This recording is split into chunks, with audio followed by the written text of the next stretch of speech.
gontok-gontokan. Kita berharap bahwa kita bersama-sama di dalam kehidupan bergereja ini hidup bersama dan berdampingan secara damai dalam persekutuan gereja-gereja Indonesia. Usia persekutuan gereja di Indonesia itu sudah 73 tahun. 73 tahun misinya, kalau kita lihat logonya itu perahu kecil dengan sebuah tujuan, yaitu untuk membawa seluruh orang percaya pada satu tujuan bersama-sama dalam satu perahu. Di era digital ini, tantangan gereja yang terbesar adalah teknologi. Teknologi bukan hanya bicara tentang pengajaran, bahwa gereja mempunyai tantangan dari sudut-sudut pengajaran tentang ketidaktuhannya Yesus. Coba kalau kita lihat menonton di dunia-dunia maya, baik di TikTok atau di mana saja, di Facebook atau di WA, semua sudah penuh dengan penjelasan-penjelasan siapa Yesus, dan lebih banyak penjelasan yang mengaburkan ketuhanan Yesus. Dan kita makin suka mendengar kalau hal itu yang kemudian dibahas orang. Dan anehnya lagi bahwa orang itu bukan orang Kristen, tapi kita suka dengar apa yang mau dia bilang. Padahal bagaimanapun dia menjelaskan, dia pasti salah dalam penjelasannya. Karena Yesus Kristus hanya bisa dijelaskan oleh orang-orang yang sudah menerima Roh Kudus dalam hidupnya. Mereka yang tidak menerima Roh Kudus akan melihat Yesus sebagai seorang petinju. Mereka yang tidak menerima Yesus, tidak dipenuhi Roh Kudus, akan melihat Yesus sebagai seorang pemain sepak bola atau yang lainnya. Kita, karena kita sudah menerima Roh Kudus,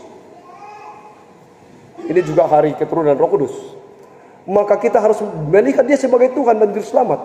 Dan tidak ada penjelasan yang mampu mempengaruhi kita selama Roh Kudus berkuasa dalam hidup kita. Dan tidak ada penjelasan yang bisa memperjelas siapa Yesus. Tidak ada penjelasan yang bisa memperjelas ketuhanan Yesus dari siapapun kalau dia tidak menerima Roh Kudus. Karena Roh Kuduslah yang mampu menjelaskan siapa Yesus sesungguhnya. Karena Roh Kudus, nanti seorang dipenuhi Roh Kudus, baru dia berkata bahwa Yesus adalah Tuhan dan Juru Selamat. Itulah yang disebut dengan iman. Era digital, artificial intelligence, artinya apa? Bahwa ke depan dan sekarang ini, kecerdasan buatanlah yang akan mendominasi seluruh kehidupan manusia. Apa itu kecerdasan buatan? Robot, komputer. Setengah dari pekerjaan manusia sekarang sudah dikerjakan oleh robot dan komputer. Itu tantangan besar juga. Sehingga itu bisa membuat manusia menjadi sangat malas, membuat manusia juga tidak bernilai lagi. Di tempat-tempat lain robot sudah bekerja sangat luar biasa.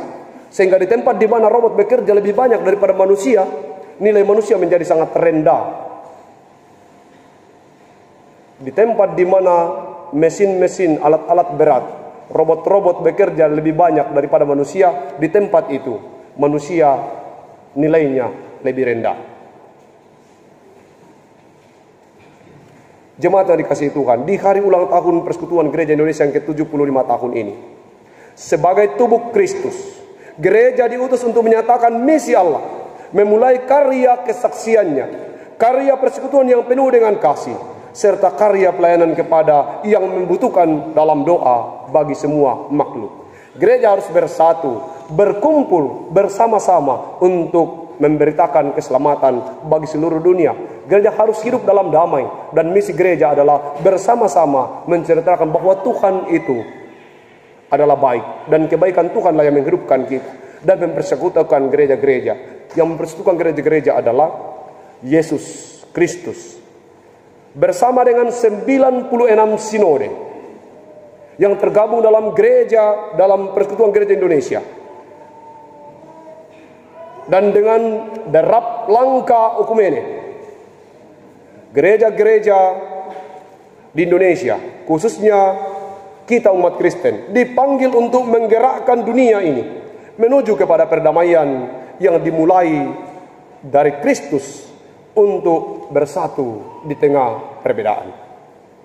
Sekali lagi, bersama dengan 96 gereja yang tergabung dalam Persekutuan Gereja-Gereja Indonesia, dan dengan derap langkah okumenis bersama dengan gereja-gereja yang lain, Sebagai umat Kristen, kita dipanggil untuk menggerakkan dunia ini menuju kepada perdamaian yang dimulai dari kasih Kristus untuk bersatu di tengah perbedaan. Mari jadikan gereja kita sebagai gereja yang pantas disebut sebagai gereja yang ekumenis, yang mampu menerima kehadiran gereja-gereja yang lain, yang mampu menerima perbedaan dalam proses liturgika, dalam proses beribadah. Kita percaya bahwa perbedaan-perbedaan itu memperkaya cara kita menyembah Tuhan. Orang menyembah Tuhan berdasarkan tradisi, berdasarkan kebudayaan, berdasarkan